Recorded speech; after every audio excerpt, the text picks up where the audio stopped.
President Barack Obama is vowing to hunt down Islamic State militants wherever they exist, including in Syria. In a speech to America and the world Wednesday night, the president said the U.S. will lead what he says will be a broad coalition to stifle the terrorist threat posed by the extremist group. VOA's Pande has our report.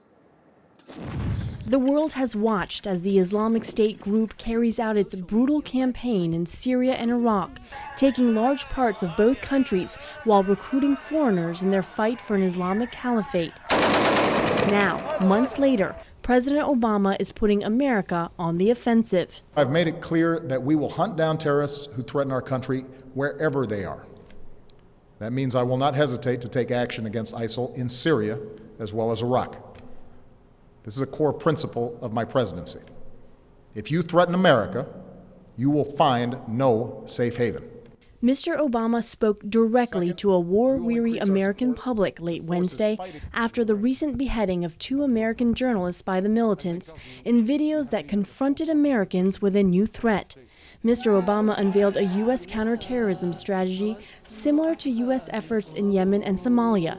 His goal, he said, to degrade and ultimately destroy the Islamic State, also known as ISIL. The president announced the United States will now go after the militant group's safe havens in Syria, while increasing military support to the moderate Syrian opposition fighting both the Islamic State and President Bashar al-Assad's regime. And with a new Iraqi government in place, the United States will also expand its air campaign in Iraq, where the military has so far carried out more than 150 airstrikes, while sending 475 additional U.S. military personnel to the country to support Iraqi and Kurdish forces. But the president was clear. I want the American people to understand how this effort will be different from the wars in Iraq and Afghanistan.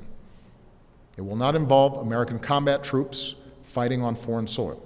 Mr. Obama emphasized the United States will not be alone in the effort to take out the Islamic State.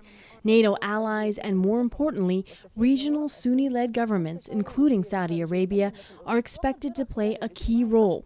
Secretary of State John Kerry is in the region, seeking to develop the coalition. But in order to ramp up U.S. military aid, particularly to the Syrian opposition, the president first must go to Congress.